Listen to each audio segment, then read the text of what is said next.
쌤 나와서 하나님 앞에 찬양 올려드리겠습니다.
믿음의 고백을 함께 하도록 하겠습니다. 하나님, 나의 죄를 용서해 주셔서 감사합니다. 하나님, 나를 구원해 주셔서 감사합니다. 하나님, 변함없이 나를 사랑해 주셔서 감사합니다. 아버지 하나님, 한 주일 동안에 우리의 삶이 광야의 삶이었습니다. 고단하고 두렵고 힘든 삶이었습니다. 각자의 삶이 그랬습니다. 그런데 그 광야의 삶에는 하나님의 불기둥이 있었습니다. 구름 기둥이 있었습니다. 오늘 우리가 그 두 기둥을 보기를 원합니다. 우리의 마음 깊은 곳에 주님의 인도하심과 회복하심이 있는 귀한 시간 되게 하여 주시옵소서. 감사드리며 예수 그리스도의 이름으로 기도하옵나이다. 아멘. 할렐루야. 네, 인생 낚시라는 제목으로 하나님 말씀 나누겠습니다. 네, 흐르는 강물처럼이라는 영화가 있었습니다. 아십니까? 한 30년 정도 된 영화입니다. 저도 예전에 이제 본 기억이 있습니다. 오래돼서 그 자세한 내용은 깊게 생각이 나지 않지만은 생각나는 것은 그 영화 전면에 흐르는 그 영상과 또 자연 그리고 그것을 배경으로 이렇게 울려 퍼지는 음악이 기가 막힌 거죠. 그리고 그 가운데에서 멋지게 자연의 흐름과 더불어서 예술처럼 낚시하는 우리가 잘 아는 유명한 배우인 브래드 피트의 젊은 날 초년생 때의 그런 풋풋한 모습이 떠오릅니다. 영화에 나오는 아버지는 그 퇴역한 군인이었어요. 그리고 지금은 목사로 일을 하고 있죠. 모범적이고 너무 엄격해요. 그런데 낚시를 신앙만큼이나 진지하게 바라보고 사랑하는 사람이에요. 그래서 아버지가 자식들에게 어떻게 내 마음을 전할지, 인생에 대해서 어떻게 가르쳐 줄지 그 방법이 익숙치 않으니까 낚시를 통해서 그것을 가르쳐 주려고 해요. 인생을 가르쳐 주려고 해요. 큰아들 노먼이라고 있어요. 아버지가 그렇게 엄격하고 그렇게 올곧은데 숨 막힐 것 같죠, 때로는. 그런데 어느 정도 그 아버지의 기대한 대로 순종하면서 그렇게 살아가는 스타일이에요. 그런데 둘째 아들은 폴이에요. 아버지의 뜻대로 살지 않아요. 아버지가 원하는 대로 살지 않아요. 낚시의 방법을 가르쳐줘도 자기의 방식대로 하려고 하는 것이죠. 나중에 지역의 신문사의 기자로 일하면서 그 많은 지역 사람들이 다 알아보는데도 아버지가 목사로 있지 않습니까? 그런데 아버지의 생각과 기대하는 정반대되는 행동을 하면서 반항적인 모습으로 살아갑니다. 그리고 결국은 도박으로 삶을 무너뜨리고 갚을 수 없는 빚을 지고 그것 때문에 죽음을 맞이하게 되죠. 이 둘째 아들이 죽은 그 죽음 이후에 한참이나 아버지가 그 아픔을 담고 살아요. 그리고 오랜 시간이 지난 후에 강단에 서서 이렇게 설교를 하는 마지막 대사가 이건데, 우리는 우리 주변에 있는 사람들을 이해해야만 합니다. 가족은 완전히 이해할 수는 없어도 완전히 사랑할 수 있는 존재입니다. 가족은 그 안에서 살다 보면 완전히 이해할 수가 없어요. 다 달라요. 다섯 손가락이 다 다르듯이 그 노몬과 폴처럼 성격이 다 달라요. 사랑하는 방법이 다 달라요. 그러니까 이해가 안 되는 거예요. 이해 안 되는 순간이 많아요. 하지만 결국은 돌아서서 또 사랑할 수밖에 없는 그런 존재라는 것이요. 가족은 이해관계로 묶여진 그런 게 아니라 사랑의 관계라는 것을 말해주는 감동이 있는 부분이죠. 좀 전에 그 영화 포스터에 보면은 그 낚시하는 장면이 있지 않습니까? 줄 하나로 하는 그 낚시. 요즘은 낚싯대가 좋은데 그 플라이 낚시라고 그렇게 부른답니다. 송어를 기가 막히게 잡아 올립니다. 낚시 좋아하는 사람들은 이런 말 하기 좋아하죠. 낚시가 인생이야. 낚시를 통해서 인생을 보고 배운다. 이렇게 말합니다. 오늘 본문 말씀 우리가 잘 알고 있는 낚시 이야기입니다. 낚싯대로 하는 낚시가 아니라 그물 낚시 이야기입니다. 하지만 그것을 통해서도 우리는 믿음과 인생을 가르침을 받을 수가 있는 것입니다.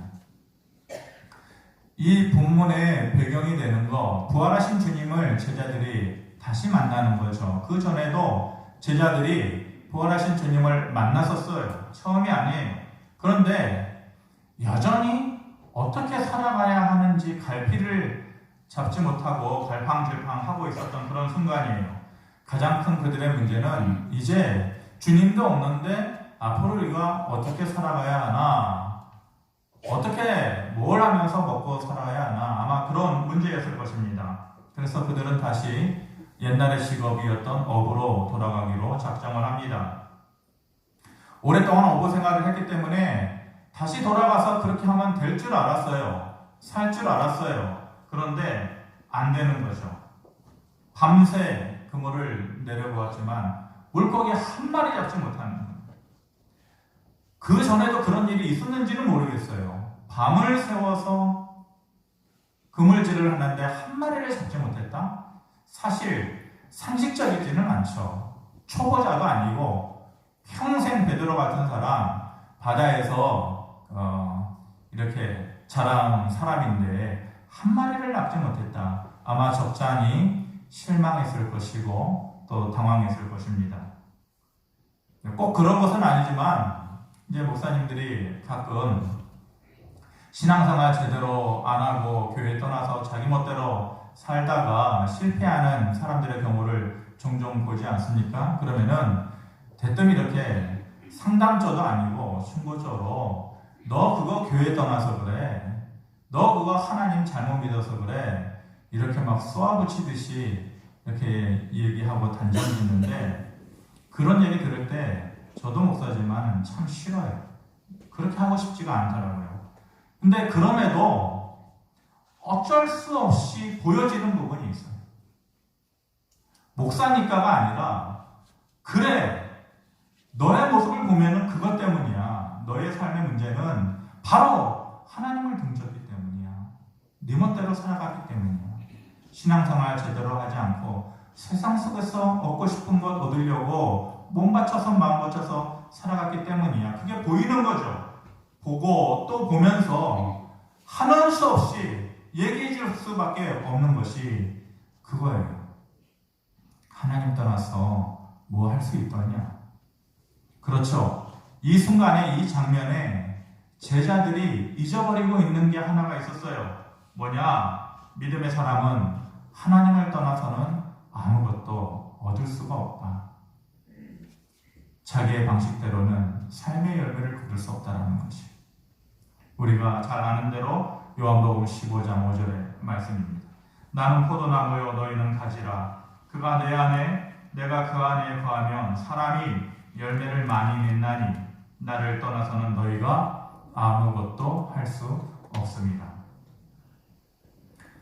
그렇게 제자들이 밤을 새워서 헛수고를 했는데 날이 새어갈 즈음에 예수님께서, 부활하신 예수님께서 그들 앞에 나타나셨어요. 그러면서 예수님께서 말씀하시기를 그물을 배 오른편에 던져보아라, 이렇게 말씀하시죠.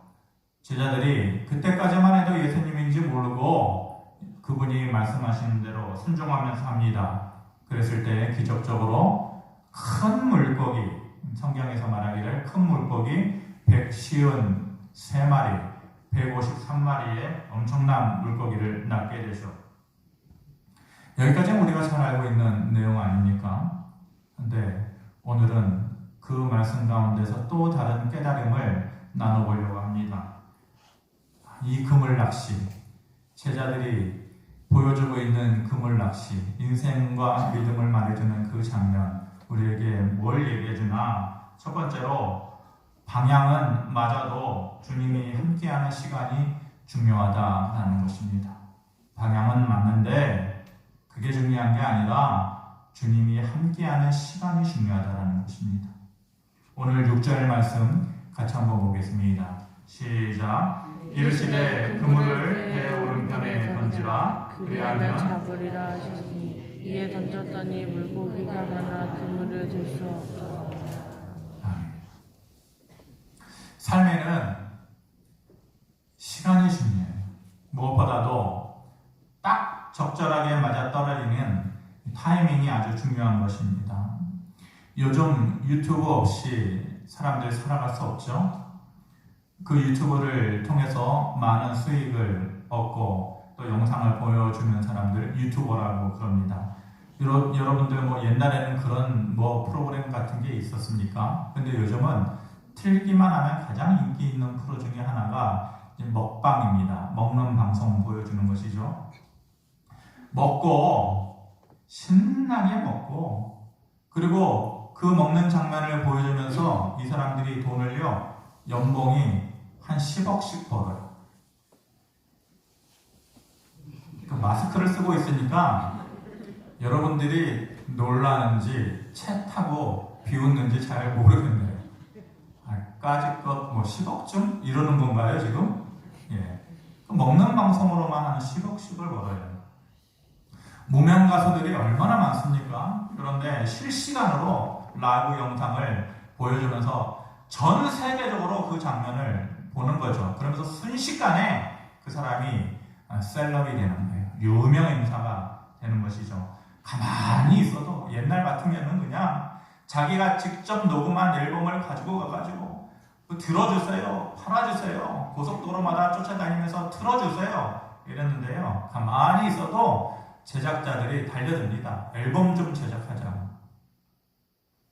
연예인들도 보면 막말하는 연예인들 얼마나 많습니까? 고등학교만 졸업해도 자신이 가지고 있는 끼와 열정 그것 하나만으로도 정말로 많은 돈을 버는 사람들이 있습니다. 다 뭘 얘기해 주는 거죠?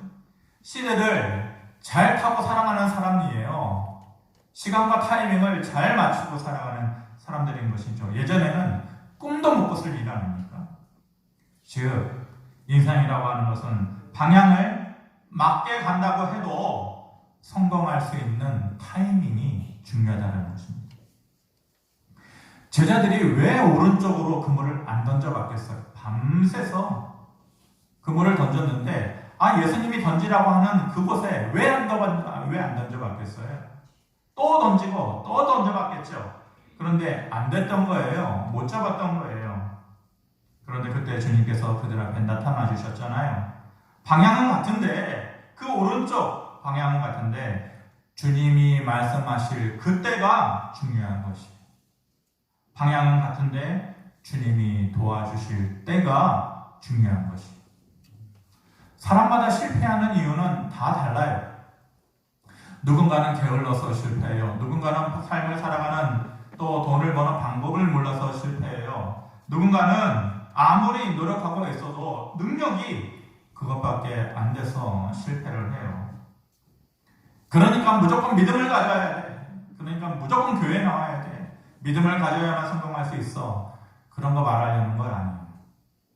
게으른 사람은요 당연히 성실을 해줘야 성공할 수 있죠. 다른 방법이 없어요. 방법을 모르는 사람들은요 주변의 사람들의 삶의 모습을 보면서 배워야 돼요. 능력이 안 돼서 아무리 노력해도 그 이상에 올라갈 수 없는 사람은 뼈를 깎는 노력을 해서 자기 자신이 실력을 갖춘 자가 되어야 돼요. 그렇지 않으면 정말로 후세라도 자식 교육이라도 잘 시켜야 돼요.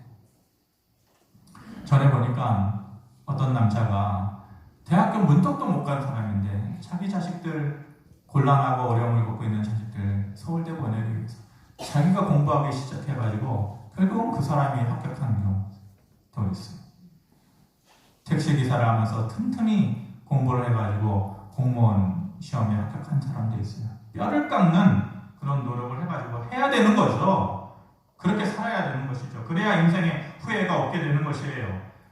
그런데 본문에서 제자들이 실패하니 사람들이 살면서 실패하는 이유는 그렇게 각자 다르지만 본문에서 말하고 있는 제자들이 실패한 이유는 분명해요. 게으름이 아니에요. 실력과 능력이 부족해서가 아니에요. 방향은 맞았는데 주님이 있을 때와 없을 때의 차이 때문에 있어요. 그게 원인일 때가 분명히 있어요. 성도의 삶에도 방향은 맞아요. 방향은 맞고 노력을 하는데도 안 되는 경우들이 있어요. 도대체 왜 그럴까? 그렇게 힘들어가고 가을등하시오. 주님이 내 안에 함께하는 그런 시간이 있느냐? 없느냐? 내가 방향은 맞게 살고 그물도 밤새서 내려보는 노력도 했는데 안 되는 이유가 뭐냐? 주님께서 함께 하시는 그 타임, 그 시간이 있느냐 없느냐라는 차이인 것이에요. 내 안에 그런 진짜 주님의 모습이 담겨져 있느냐, 갈망하느냐, 의지하느냐, 그 차이인 것이에요. 두 번째로 뭘 가르쳐 줍니까? 그물이 찢어지지 않는 것이 중요해요. 방향은 맞아도 주님이 함께하는 시간이 중요하고, 두 번째는 그물이 찢어지지 않는 게 중요해요. 11절 말씀 우리 같이 봅니다. 시작. 시몬 베드로가 올라가서 그물을 육지에 끌어올리니 가득히 찬 물고기가 153마리라. 이같이 많으나 그물이 찢어지지 아니하였더라. 우리 주변에 보면 성공하고 나서 다시 넘어지는 사람들 종종 볼 수 있습니다. 얻은 것을 힘겹게 얻은 것을 다루는 능력이 없어서 그런 것이죠. 지키는 능력이 없어서 그러는 것이에요. 이뤘다고 해서 다 된 게 아니에요.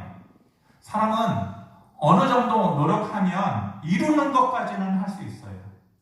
얻는 것까지는 할 수 있어요. 그런데 그 얻은 것을 지키는 것은요, 상황을 잘 다룰 줄 알아야 돼요.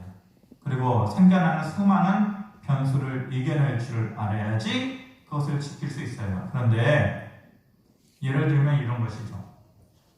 코로나19로 인해서 어려움을 겪는 경우들이 많이 있는데, 차를 타고 다니다가 저기 대학동 쪽에 이제 가서 보니까 오래된 식당인데 어느 날 간판이 바뀌었어요. 딱 코로나19가 생겨날 즈음에 그 가게가 바뀌었더라고요. 고깃집인가로 바뀌었어요. 그런데 얼마 되지 않아서 보니까 또 다른 식당, 도시락 반찬인가요? 그걸로 또 바뀌었더라고요. 그래서 상식적으로 생각이 드는 거죠. 잘해보려고 누군가가 애썼을 텐데 타이밍이 안 맞았던 것이죠. 지켜지지가 않는 것이에요. 얼마나 노력했겠습니까? 큰맘 먹고 했을 것인데 어쩔 수 없는 것 아니겠습니까? 지키시는 분이, 지켜주시는 분이 하나님이시라는 것을 우리가 알아야만 하는 것입니다. 상황을 보존해 주시는 분이 그대로 그 상황을 지켜나갈 수 있도록 보존해 주시는 분이 하나님이시라는 것을 우리가 알아야만 하는 것입니다. 이사야 30장 14절에 보면 이런 말씀을 하십니다. 그가 이 나라를 무너뜨리시되 토기장이가 그릇을 깨뜨림같이 아낌이 없이 부수시리니 그 조각 중에서 아궁이에서 불을 붙이거나 물 웅덩이에서 물을 뜰 것도 얻지 못하리라. 이스라엘 백성들이 참 어리석잖아요. 하나님께서 끊임없이 선지자를 보내셔서 그들에게 말씀하시고 보여주시고 그러는데도 하나님 싫다고 그러는 거예요. 급기야는 뭐라고 하냐면은 선지자들에게 얘기하기를 제발 하나님을 우리에게서 좀 떠나가게 하면 안 되겠습니까? 떠나시게 해주시면 안 되겠습니까? 그렇게까지 얘기하는 거예요. 그랬더니 하나님께서 그 배은망덕한 이스라엘 백성들을 보면서 그 전에는 뭔가 어두운 삶이었다 할지라도 뭐라고 얘기합니까? 토기장이가 그릇을 깨뜨리는 같이 아낌이 없이 부수시리니 물 한 방울 뜰 그릇조차 얻지 못할 것이다. 다 될 줄 아는 거죠. 한 번 얻은 거 계속 지켜나갈 수 있는 것 같죠. 근데 아낌없이 부숴버리시면 물 한 대접 뜰만한 그릇도 얻지 못할 정도로 산산조가 난다는 것입니다. 주시기도 하시지만은 거침없이 거두어 가시는 분이 하나님이시라는 것을 우리가 분명히 알아야만 하는 것입니다. 그 두려움이 있어야 되는 것입니다. 여러분들 그런 마음 가지고 사십니까? 내가 지금 가지고 있는 것? 어떻게 해서 내가 얻은 것인가? 나 이것으로 내 남은 날 동안 잘 살 수 있을 거야. 그렇게 생각하십니까? 저는요, 한순간도 그렇게 생각하지 않습니다. 그래서 그렇게 연연하지 않습니다. 하나님께서요, 빼앗아 가시면은요, 한순간 손에 쥐고서 웃을 수 있는 거, 하나님께서 삶에 구멍 내시면 그냥 다 빠져나가는 거예요. 한순간에 아낌없이 부수시리니 물 한 방울 뜰 대접조차 찾지 못할 것이다. 지켜주시는 분이 하나님이시라는 것을 우리가 알아야만 되는 것입니다. 베드로가 153마리를 보고서 이렇게 많으나 그물이 찢어지지 아니하였다라고 말하는 거죠. 이렇게 많으나 라는 말이 무슨 말이에요? 놀랐다는. 베드로도 깜짝 놀란 거예요. 이렇게 많으나. 그러면은 어때야 된다라는 거예요? 이렇게 많을 정도면은 그물이 찢어져야 되는데 이런 말 아니에요? 이렇게 많으나 그물이 찢어지지 아니했다라는 것은 상식대로 된 것이 아니에요. 그들이 생각한 대로 된 게 아니에요. 주님께서 도와주심으로, 주님께서 지켜주심으로 그물이 찢어지지 아니했다는 것입니다.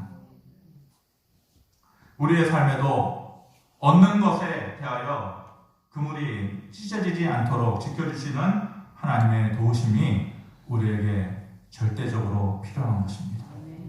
여러분들 이 시간에 졸면은 안 돼요. 눈을 뜨십시오. 예, 뒤에 든든한 게 있으니까 나는 졸아도 돼 이러시면 안 됩니다. 마지막으로 세 번째로 더 사랑하고 더 행동하는 것이 중요합니다. 한번 같이 읽어볼까요? 시작. 더 사랑하고 더 행동하는 것이 중요하다. 그 장면 가운데 여러 사람들이 있었죠. 여러 제자들이 있었어요. 아마 구경하는 사람들도 많았을 것이에요. 그 상황에서 많은 사람들이 있는데 딱 돋보이는 두 사람이 있어요. 그게 바로 요한과 베드로예요. 놀라운 장면 속에서 한 사람만이, 딱 한 사람만이 부활하신 주님을 알아보는 거죠. 누굽니까? 본문에서는 누구라고 안 밝히고 있어요. 그죠? 사랑하시는 그 제자 이렇게 얘기하고 있죠. 바로 요한을 얘기하는, 여러 제자들이 있었지만은 믿음직스러운 제자도 있고 또 약간 아픈 제자도 있고 그러지만은 항상 가까이 두고서 아끼고 좋아해 주셨던 제자가 바로 요한이에요. 요한이가 그 주님, 부활하신 주님을 유일하게 알아본 것이죠. 코로나19로 마스크를 다 쓰고 있으니까 다 그 사람이 그 사람 같아요. 구분이 안 되는 것이죠. 병원에 가가지고 이렇게 앉아 있는데 마스크를 다 쓰고 있잖아요. 수납하시는 쪽에 보니까 마스크를 써서 눈만 보이는데도 뭔가 낯익은 얼굴이에요. 그래가지고 보니까 전에 있었던 사역했던 교회에 권사님이신 것 같아요. 근데 적극적으로 아는 체를 못했어요. 저도 마스크를 딱 쓰고 있으니까 내심 속으로 못 알아보겠지. 그리고 이제 몇 년 지나가지고 내가 막 살도 이렇게 쪄가지고 아마 분명히 못 알아보실 거야. 아마 그런 마음이 제 안에 있었던 것이죠. 애들한테 다른 얘기를 하면서 야, 사람들이 마스크 쓰고 있으니까 아빠 잘 못 알아보겠지? 그렇게 물어봤더니 애들이 하는 말이 아니, 아빠 뒷모습만 봐도 아빠인 줄 알걸? 이러더라고요. 그게 왜 보일까요? 가까이에 알고 지내는 사람이니까 그게 보이는 거예요. 한 걸음 더 나아가면 사랑하는 사람이라면요, 두말할 것 없이 더 잘 보이는 것이죠. 금방 눈치채는 거예요. 왜 제자 중에 요한이가 주님을 알아봤나?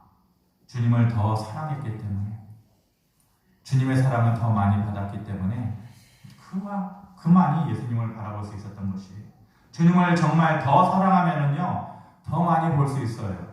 주님의 손을 더 많이 볼 수 있어요. 그 은혜를 더 많이 볼 수 있는 것이에요. 사랑하면 남이 못 보는 것을 보는 거예요. 여기에 많은 사람들이 있지만 사랑의 정도는 다 달라요. 하나님 앞에 나오지만은 나오는 마음의 정도는 다 다른 거예요. 더 사랑하면 더 보는 거예요. 베드로는 어떠세요?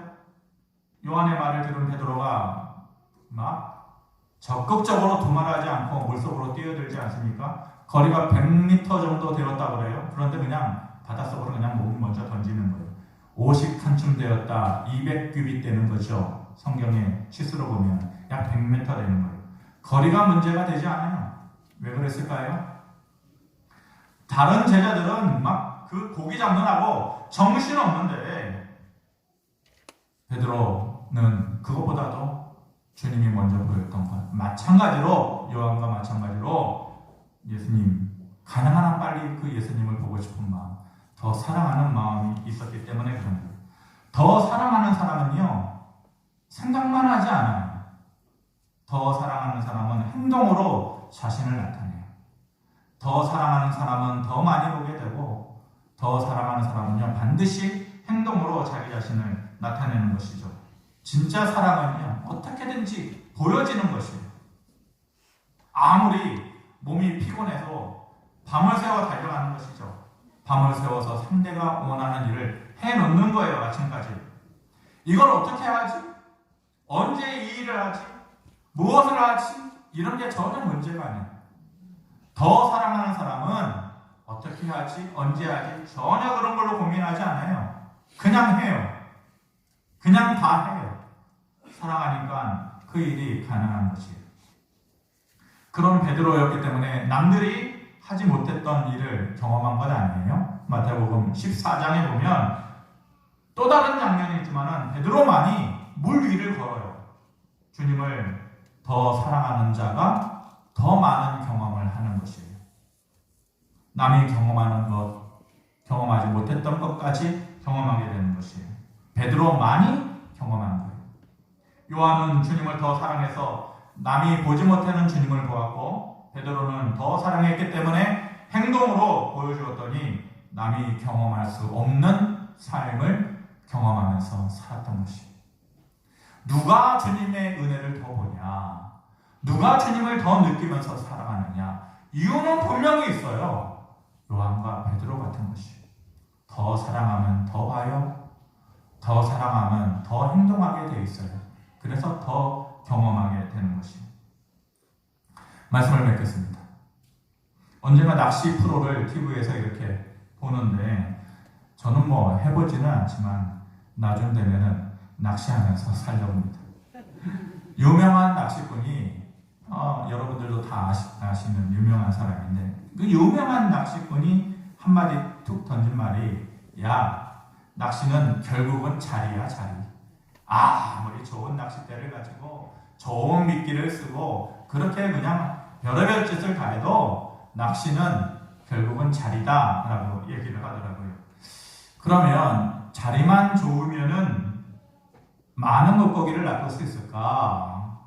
가만히 지켜보고 있으니까 그것도 아닌 것 같아요. 어설픈 사람인데도 고기를 잘 낚는 사람이 있는가 하면 아무리 잘 알고 잘하는 사람이라도 못 낚기도 해요. 그 자리에 있어도 그래요. 그것이 인생인 거죠. 우리 마음대로 안 되는 것이. 그런데 오늘 말씀에 주님은 말씀 하나로 고생하고 헤매이던 제자들에게 그물이 찢어질 정도의 열매를 주셨다고 하지 않습니까? 아마 그것이 왼편이라고 해도 주님께서 오른편으로 던져라 그랬는데 꼭 오른편이 아니고 이쪽이든 이쪽이든 주님께서 말씀하시는 그쪽 그것이 왼편이라고 해도 153마리 아니 그 이상의 물고기가 잡힐 수 있었을 것이에요. 주님은요 우리가 못하고 포기하던 것에 방법을 보여주셔요. 우리가 멈춰져 있는 그 순간 약해서 못해서 포기해서 그 순간에 길을 보여주셔요. 그리고 열매를 주시는 것입니다. 제목이 인생 낚시죠. 낚시는 전문가라고 해도 낚기도 하고 목 낚기도 하는 것이죠. 하지만 우리의 인생 낚시는 우리의 신앙의 낚시는 첫 번째로 주님이 내 안에 함께 하시는 시간이 있어야만 낚을 수 있다라는 것을 알아야 하는 것이고, 두 번째로 주님이 도와주셔야만 그물이 찢어지지 않고 평생 얻은 것을 지켜낼 수 있다라는 것을 인정해야만 하는 것이고, 세 번째로 주님을 더 사랑하고 더 행동하는 자가 더 많은 것을 보고 더 많은 것을 경험할 수 있다는 것을 우리가 알아야만 하는 것입니다. 어려운 시기에 라면 사업하는 사람들만 돈 번다고 합니다. 라면 사업하는 기업들만 뭐 몇십 프로 매출이 증가했다고 합니다. 타이밍이 좋은 것이죠. 그런데 그러다가 언제 또 무슨 일이 있어서 좋다고 하는 그것들이 또 꼬꾸라질 때가 있을 수 있는 거예요. 누구도 모르는 것 아닙니까? 우리의 인생 낚시인 것이죠. 한 주간의 삶을 살면서 안 됐던 일들이 되어주기를 바랍니다. 제자들이 밤을 새워서 여기도 금을 던지고 저기도 금을 던지고 다 던져봤는데 안 됐잖아요. 그런데 되는 때가 있었잖아요. 우리들의 삶 가운데에 그렇게 되어지는 순간이 경험되어지기를 바라고, 자꾸만 찢어지기만 했던 우리의 그물들 아니겠어요? 해놨더니 찢어지고, 얻어놨더니 찢어지고, 벌어놨더니 찢어지고, 그렇게 그물이 찢어지지 않고 지켜지면서 요한과 베드로처럼 남이 보지 못하는 거, 경험하지 못했던 삶들을 보고 경험하면서 사시는 저와 여러분들의 삶이 되어주기를 주님의 이름으로 축원합니다. 말씀을 생각하면서 같이 한번 찬양, 예배 전에 이 찬양 나와서 좋았습니다. 같이 한번 불러보겠습니다.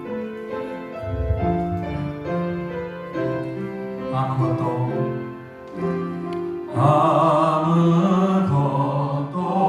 두려워 말라. 주 나의 하나님이 지켜주시네. 놀라지 마라, 겁내지 마라. 주님 나를 지켜주시네. 다시 한번 아무것도 두려워 말라. 주 나의 하나님이 지켜주시네. 놀라지 마라, 겁내지 마라. 주님 나를 지켜주시네. 내 맘에 힘에 겨워 지칠지라도 주님 나를 지켜주시네. 세상의 험한 풍파 몰아칠 때도 주님 나를 지켜주시네. 주님은 나의 삶, 주님은 나의 요새, 주님은 나의 소망, 나의 힘이 되신 여호와. 내 맘에 힘에 겨워 지칠지라도 주님 나를 지켜주시네. 세상의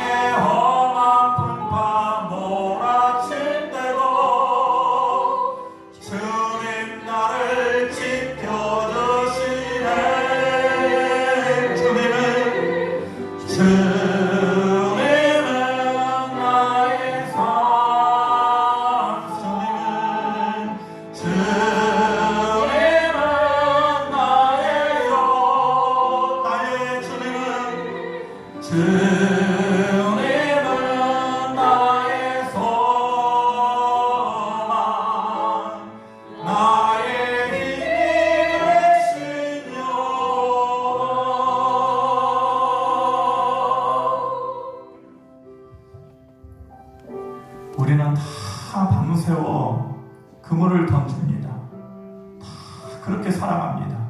자기 자신만의 낚싯대를 한 가지씩 가지고 그물을 던지기도 하면서 살아갑니다. 그런데 이쪽 저쪽 다 던져봐도 올리고 보면 빈 그물이요, 빈 낚싯줄인 것이 우리의 인생 낚시였습니다. 주님께서 나타나셔서 얘야, 이쪽에 한번 던져봐라. 거기 던졌었는데요, 그냥 한번 더 던져봐. 내가 함께 있으니까 던져봐라. 그랬더니 생각지도 못했던 일들이, 우리에게도 그런 일들이 일어나기를 원합니다. 큰 물고기가 그렇게 많은데도 그물이 찢어지지 않는, 그 전에는 돌아보면 그물이 또 찢어져 있고 또 찢어져 있어서 다람쥐 쳇바퀴 도는 듯한 삶의 모습이었는데, 주님께서 함께 하시니 그 그물이 찢어지지 않는 놀라운 은혜도 보기를 원합니다. 하나님, 또 한 주간의 삶에 낚싯대 들고 그물 짊어지고 세상으로 나아갈 때에 우리의 인생 낚시 실패하지 아니하도록 은혜를 더하여 주시옵소서. 예수님의 이름으로 기도합니다. 아멘.